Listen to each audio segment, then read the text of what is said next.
Hey guys, it's your girl Victoria back to you with another review for Married at First Sight Season 17, Episode 17 called Crash and Bond.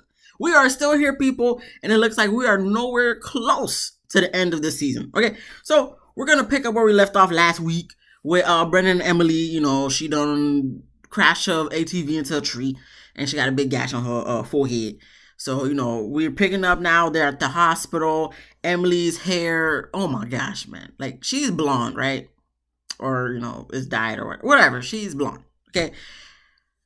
You would have thought she was a redhead. Like, that she marooned up her hair, you know, got in wine color, because the amount of blood that was dried up in her hair made it look like she had a whole different, like, hair color. Her face has so much dried blood on it. Excuse me. And I guess this past week there was like some controversy that people thought it was fake and stuff. And I'm just like, I personally don't feel like it's fake, but it's just like, if it were to ever come out that it was fake, it would be very effed up. But I personally, I don't believe it's fake, because that's just the way she looked afterwards, after they, you know, fix her up to the best of their ability. I'm like, this don't seem like something that would be fake. Like, her hair got shaved and all, okay? So anyway, Brendan's there holding her hand throughout the whole thing. You know, come to find out she doesn't have a concussion. The scans came back good, so she's just gonna need some stitches. So I'm just like, okay, thank God she's okay. And, you know, he ends up calling Lauren, Claire, and Austin back at the house, lets them know what's going on. So, you know, they say they love Emily. They're here for her. Emily does get emotional when she does talk to them on the phone. Brendan said it's going to be okay, and they have her back. And I'm just like, okay. Obviously, in these type of moments, it's like, you can't be a jerk. Okay, and if you are a jerk, then you're a bigger jerk than you were before. So he's showing his support. So I'm like, okay, cool. We're going to move right along, right? There's nothing else really to say in regards to that scene. Listen, everybody's here hoping the best for Emily, and we're just going to move forward. We get to day 5 of Chloe and Michael's marriage, okay? So they're packing up to go to the couples retreat. And, you know, Michael has on one of his skirts. And, you know, homegirl Chloe ain't really feeling it. Okay, she making little comments and stuff. I'm just kind of looking at it like, you know, Michael, if you like it, I love it. If I was in a relationship with Michael, I kind of be, you know, I ain't gonna lie, I'll be looking hella sideways too. Oh, side note, I was supposed to start off the video with this. I'm sorry. Happy Valentine's Day, guys. You know, I got the red on to, you know, represent for the holiday and whatnot. Actually, I just came from dinner, and as soon as I came back from dinner, I'm like, let me just watch this show so I can do this review, so I can get it out ASAP. But happy Valentine's Day, because the time of recording is February 14th of 2024, but it's probably going to be posted February 15th of 2024. Anyway, back to this dang show. So, Chloe, you know, in this regard to how you feeling about homeboy and his skirts, you know, I kind of, you know, with you, I'm kind of like looking at him like, I ain't really feeling it either, but, you know, if you like it, I love it. How often are you gonna be wearing skirts? You know, that would be one of the questions I would ask, you know. Not on camera. Excuse me, behind closed doors. With the cameras off, mics off. I like, is this, like, how often do you do this? Like, to see if I can handle that, you know. But she ain't feeling it. We're going to move on right back onto the couples retreat. So I guess Becca done caught a stomach bug. So Austin was bringing her some toast. And, you know, he lets us know in the confessional that, or insinuated rather, implied, whatever the case, whatever you want to call it, that, you know, they were supposed to be working and growing their intimacy while on the trip, but, you know, now it has to be put on hold because she said, I'm like, sir, the first night you didn't even want to be in the same bed with her, you know, and you want to, let's blame on the drunkenness, I guess, but, you know, drunk be truth, you know, alcohol be truth serum to some, or maybe a lot of people, I don't know, that's them, not me. Anyway, so you didn't even want to be in the bed with her for the first night. Okay, but you're talking about, oh, y'all supposed to be, okay, but that's really on you. And not saying you got to do anything with homegirl, but it's like, I'm so tired of her crying about this crap. We're gonna get to that kind of scene later in this review and episode. But I'm just, look, Austin, if you ain't trying to F, no, okay, look, I'm a cuss. For those who don't like cursation, I'm sorry, cursing is about to happen in like 3, 2, 1. Okay, Austin, if you ain't trying to fuck, just let the girl know you ain't trying to fuck. Like, I'm tired of this girl really coming on here crying on national TV because you ain't giving her the dick. And now if you ain't trying to give her the dick, let her know she ain't getting no dick until after decision day. If there's even a chance of her getting dick any time of your, like, any of your dick at all. Like, I don't, look, stop trying to lie to us talking about y'all supposed to be working on the intimacy, because clearly you ain't. Okay, trying to work on no intimacy, Austin. And, ain't nobody gonna hold you to it. Oh, Becca might, but, I ain't holding you if you ain't trying to, but don't lie, say you trying to, y'all supposed to be working on it, but clearly she trying to work on it by, continuing to beg, and you not working on it. Okay, you continuing to run away from the puss. So, I don't know what the real underlying issue is here, Austin, because clearly there's an underlying issue of why you ain't trying to, go to Old Town with Becca, but that we don't, well, like, I don't care, but for the sake of the show and talking about it, I'm forced to talk about why you can't get hard for homegirl. Let's be 100% transparent, because if Austin was really, if Austin was getting erect for homegirl Becca, I mean, I feel like something would have happened by now. She ain't getting homeboy stiff. You know what I'm saying? If anything, maybe he may feel like you may kind of look like it's stiff, but it's really not. And it might be, Mr. Flop Flop, like Drake's viral video that happened last week. So I don't know, but Austin, stop talking about, y'all supposed to be growing on intimacy when clearly you ain't trying to do nothing. Like, nothing. All you do is kiss. And I feel like at this point you may be going soft or flaccid, when y'all kiss or something, because it's not making sense to me. But we're going to move on, because we're going to talk about their whole sex not happening thing, later on in the episode. So we're going to talk more about them then. Okay. We're going to get then to Emily and Brennan. She thanks Brennan for staying with her at the hospital, and he said he wouldn't miss it for the world. I'm like, you didn't really have a choice, because like I said, if you didn't stay, you would look like more of a jerk than you already are. So, of course you're going to stay. And, they hold hands, and, Brennan said he's just glad she's okay. And he lets us know in the confessional it proves that they have a bond. If you say so, Brennan. If you say so. I just really feel like you're just doing it, to get brownie points, because, if you didn't, we would all be looking at you sideways. I mean, we're already looking at you sideways, but we would look at you more sideways had you not, been there at her beck and call, at her side. Okay, so you're not really winning no brownie points with me, but kudos to you for doing what you were supposed to do as a husband to begin with. Okay. We then move on to Chloe and Michael. They finally make it to the couples retreat, so everyone sits down and talk. And then they had a private chef make dinner, so everyone goes to sit down for dinner. And they talk a little bit. Claire lets them know that they were supposed to be having a party where the theme was to dress up as your spouse. So Chloe was kind of like, oh, pun intended, because Michael's already kind of doing that. So they didn't do that, I guess. And they're talking about their marriage and stuff. When they be doing these type of conversations, talking about their marriage and stuff, I don't really be writing nothing down, and I don't really be listening to what they saying, because we already know what's going on. It's just they're reiterating what's going on. So it's like, for me, there's no point to talk about what we already been talking about for the past 17 episodes. That's it, right? The last thing was Orion talking about he want to talk to Lauren, and he hasn't had a chance to do that thus far yet. At the couples retreat, Lauren looking like she want to cry, and I'm just like, this man is still affecting you to the point. Like y'all said, y'all been married for 10 days. So y'all only knew each other for 10 days, but this guy has such a hold on you. Him even saying that he wanted to have a discussion with you got you triggered, and you looking like you want to cry. And she's letting us know she's frustrated, and I'm just like, but why? Like, at this point, Orion more than us. You've seen and dealt with him more than us. And we already called BS from the get-go. And we was already over him. We still over him to this day.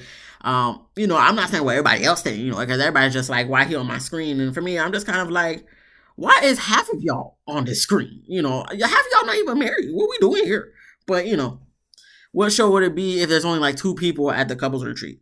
Okay. So anyway, he asked her if she had anything to say after he said he wanted to talk to her. And she said she's just going to keep drinking her wine. Because she going to look around. She got to keep drinking her wine so she don't cry. Because clearly, when y'all talk later, she cries. So, we then move on to Brennan asking Emily, back at the hospital. Brennan's asking Emily if she wants to go home or go back to the retreat. So, Emily said she wants to go back to the retreat.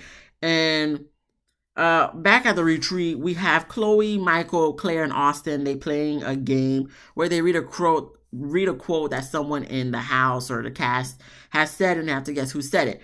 So that was cool. We didn't move on. There's nothing to take from this scene. Not for me, maybe for other people, but for me, that ain't nothing to take from the scene. So we're gonna move on, okay? We then get to Lauren and Orion. They finally sit down and talk, and Orion says he misses their connection and, wish that they could, be on the same page or the same team in regards to when they're talking to others about their relationship or the lack thereof.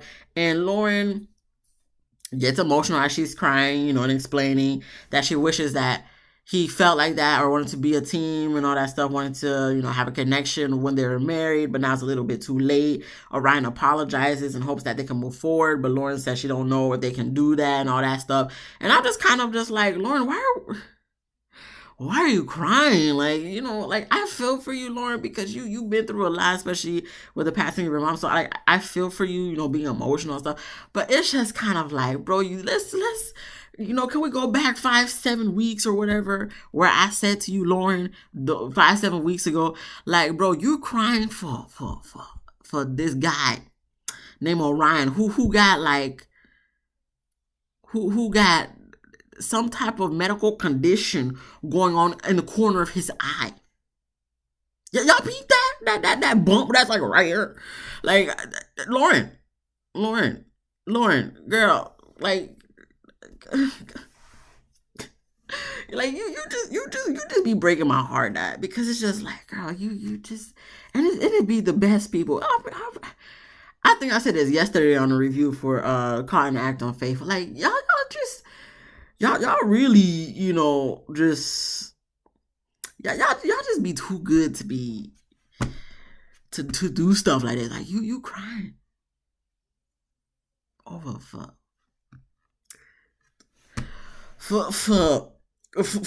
this guy, Sir Bump a lot. Like I don't. Okay, Lauren, I just hope after this you get better. Okay, let's not be crying for people who don't be crying for us. Okay, let's move forward. Let's be better. Okay, at that. Like, let's not be crying for people who don't mean shit to us. Okay, we should. All right, we're gonna move on. I'm not gonna talk about it. We're gonna move on. Brendan and Emily, they finally make it to the house, and we see Emily got stitches, bro. I don't know. They from what Brendan said, it was gonna be like 11 stitches. It looked like way more than 11 stitches because her stitch was like, it curved. It went like this, and it curved all the way up here. They even had to shave her head to do the stitches, and I'm just like, ooh, girl, her eye was like swollen shut and stuff. I'm like, ooh, Emily, ooh, you had a rough day. But she was in good spirits. Like, I'll give that to Emily, even though she had been having a little bit of an attitude on the after parties. Okay. But in this moment, she was like in the best of spirits. And I think she just appreciated that everybody was caring for her because, she wasn't getting that from Brendan. So that's why one of the reasons why she said she wanted to go to the house was to get hugs from everybody because Brendan wasn't giving her hugs in the past, I don't know how many weeks they on this damn show. Well, thus far. And so she was in good spirits, still making jokes, still smiling. And in this moment, you can see Brendan smiling and he letting us know in the confessional that pretty much he admires her character and her still being in the good spirits. And he realizes he needs to step up. Okay, yeah, you realize you need to step up, just like Austin realized he need to step up too, but he not going to step up, and you probably not going to step up after y'all go back to the house and behind closed doors, and there's nobody else in the house but y'all. No, okay, Brendan. Anyway, so after that, they end up going to bed, Emily and Brendan, and, the rest of the group, talk about how rough of a day it was and how bad she looks like, after what done happened to her and whatnot. So, okay, we move on. Next morning, Becca, she's still not feeling good, and she lets us know that Austin slept in the other room. Now, granted, I understand where you would be feeling some type of way because now he slept in the other room again, but, look, Becca, you said you were sick last night. Throwing up and shit. Listen, I don't, look, the only throw up I can tolerate is babies and like toddlers, okay? Because y'all grown adult throw ups be disgusting, just nasty. And, after my traumatic event from elementary school, I think kindergarten, and being traumatized because I got puked on. I don't like throw up at all. Like, I don't even like to throw up myself. And I don't remember the last time I threw up because it's like, my stomach is strong. Okay. It is strong.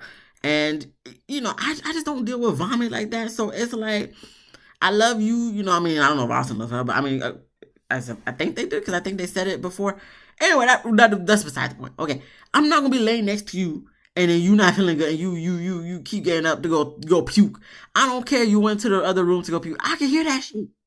No, no. I'm gonna be at the other room. You can have the bedroom in the bathroom. I'll go find another bathroom if I need to use it. You no, mm, no. Absolutely not. Absolutely not. So, I'm not blaming Austin for going to the other room because I would have too, Becca. I ain't gonna lie. No. And yeah, that's it for her. So we have the rest of the girls. They get together to do face masks and they talk about their relationships. We have the guys they want to go play poker and they talk about the relationships. Nothing to take from these scenes because we're talking about the same thing we've been talking about for the past 17 weeks. So then we get to Becca. She said she's finally feeling better and she, eating her little burnt toast and, she gonna be going to do the activities with the rest of the group for the rest of the trip. So everybody goes to do yoga. Lauren was one who got the instructor and Austin brought a sandwich with him. The sandwich looked kind of good, I ain't gonna lie. I don't know if it was an open face sandwich, but he was grubbing on that sandwich. He was gonna make sure he finished that sandwich before he do any type of yoga. And of course, Emily was there, but she sat out because of course, what happened to her the day before.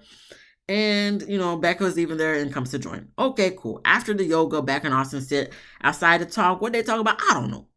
I didn't write it down. Okay. And then we have Orion and Lauren. They sit and to outside to talk and they finally get a closure. That's all I'm gonna say because I'm just like, I didn't really get the point of this conversation, but I mean, it looks like they got some type of closure. Lauren said she's gonna, she will be the one to reach out to him, after they kind of decipher how they're gonna go moving forward. And I'm just like, okay, you want the ball in your court, Lauren, whatever. That's what you want.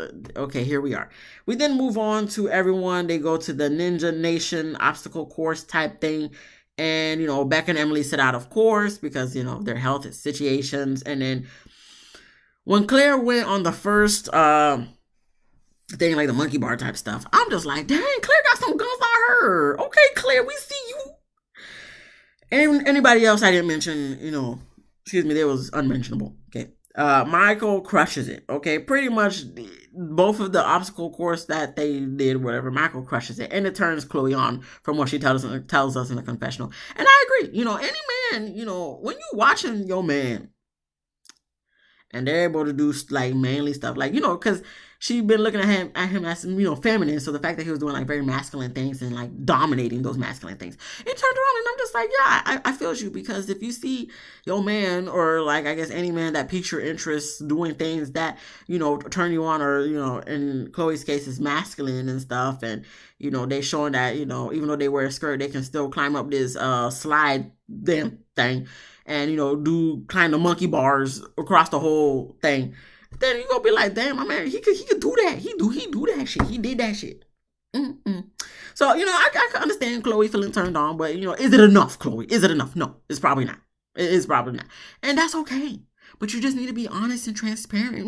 Michael said be selfish. So in this moment, you need to be selfish. And Michael, we're gonna see next week why you shouldn't have told her that. Because she gonna dip on your ass. Anyway, back to this episode. Okay, I'm too animated right now. And I didn't even drink at dinner. That's the craziest part. I'm sober, guys. That's sad. That tells you a lot about me already in these short 18 minutes of this video. Okay, so we after they do this little obstacle course, they sit down and talk.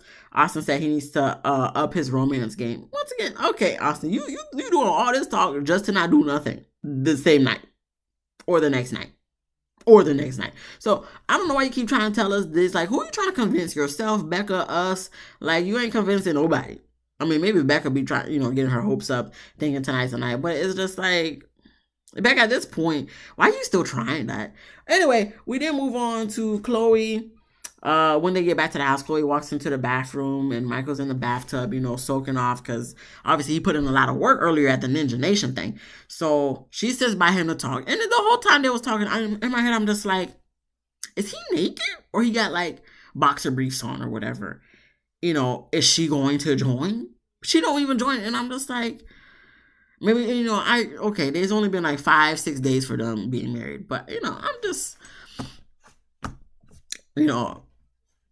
that's my husband, and he in the tub and stuff, and he already turned me on by doing the Ninja Nation stuff. So it's like, I'll be like, oh, is there room for one more? That wasn't trying. I wasn't trying to be sexual. I just felt something on my lip. That's why that's why I did my tongue thing. So yeah, I would have probably went to the tub with him, but Chloe, she didn't want to do that. That's fine, Chloe, but what I would okay, if I'm not trying to go in the tub, I'm not even going to come in there and sit next to you and talk. Like we at that point, it's like there ain't no talking. All right. She enjoying, guys. Okay.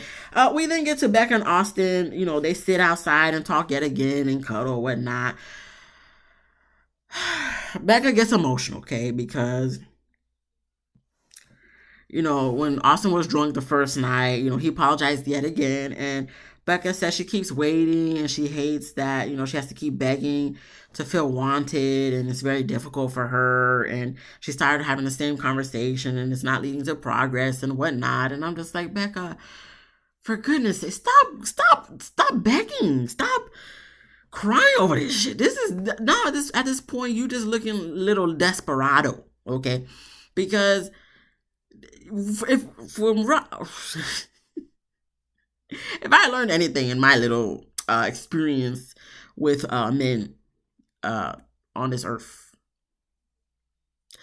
you can't be clingy or desperado, because they gonna see it as a turn off. Okay, some men might be turned on the fact that you want them and stuff, but I just feel like in all actuality, men like to chase. Okay, because they just be weird sometimes. It's like they chase you, and then you finally give in, and then now you're feeling them a little bit too much, and then they pull back because it's like, no, they actually just really like the chase.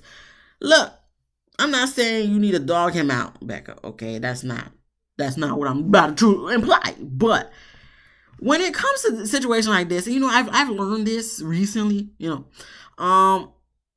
look, if you ain't trying to give me the energy that I was trying to give you, I'm going to pull it back.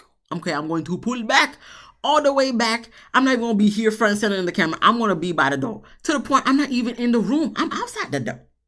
So, Becca, you keep asking this man for sex. This man is not giving you sex.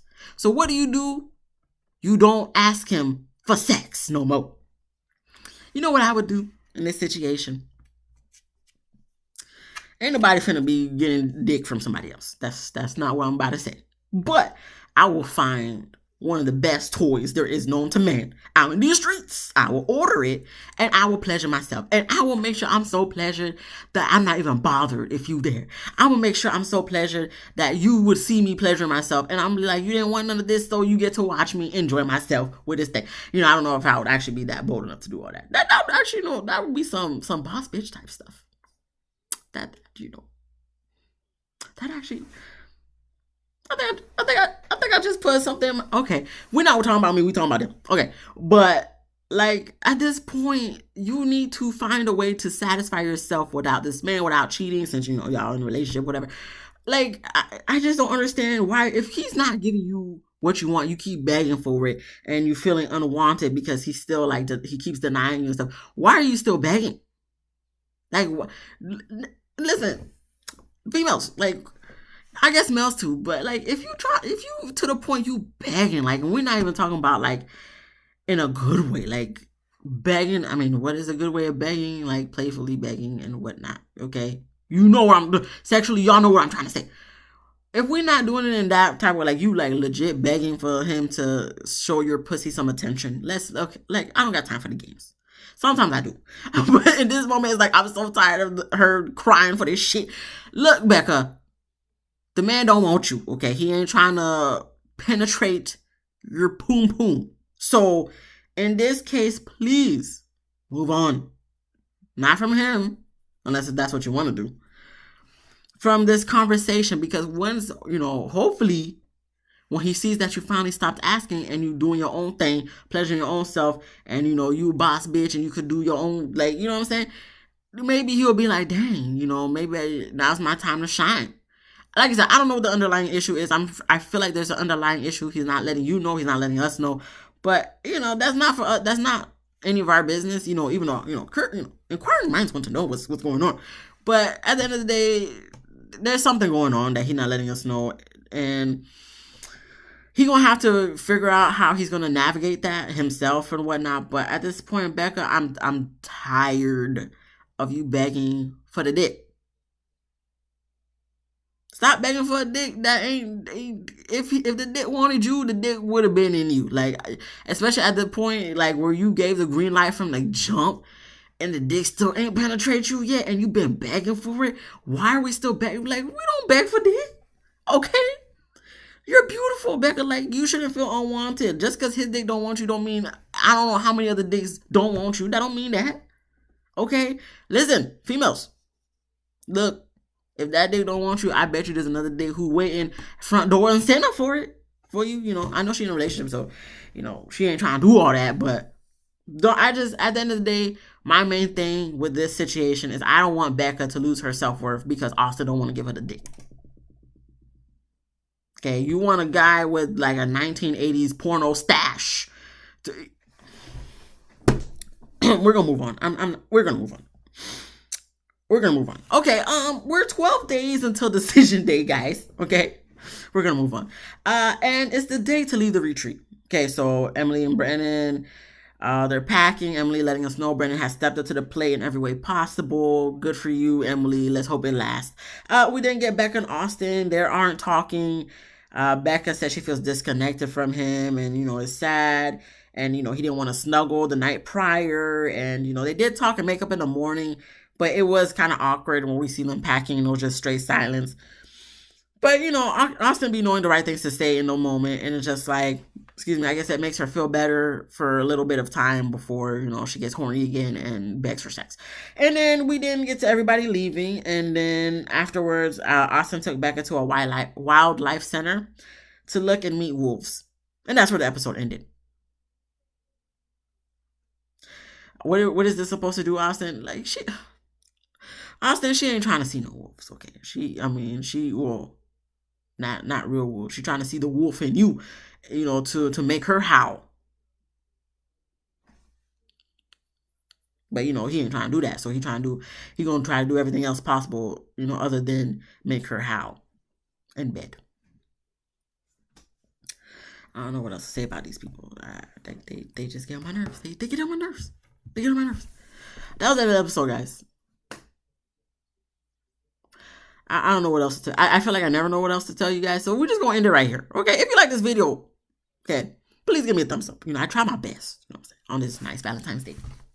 If you laughed at least once, please subscribe. If you didn't laugh, that's okay. That's completely fine. But you know what you can do though? You can come back next week, you know what I'm saying? And hopefully I'll have some jokes for you to laugh at. Then you can subscribe. You know, that's, you know, we don't take the no as the first and be done. No. We gonna entice you to come back, you know. Maybe this was not the week for you to laugh, you know. Maybe you've been having a tough week. So I'm sorry my jokes wasn't, you know, good enough for you to laugh at. But that's cool. Hopefully you'll be in a better mood next week. Come back next week. We can make some more jokes. You can laugh then. You can subscribe then. That's fine. Comment down below what you thought about this episode. Be easy, breezy, lemon squeezy. And I'll see you guys in the next one. Peace.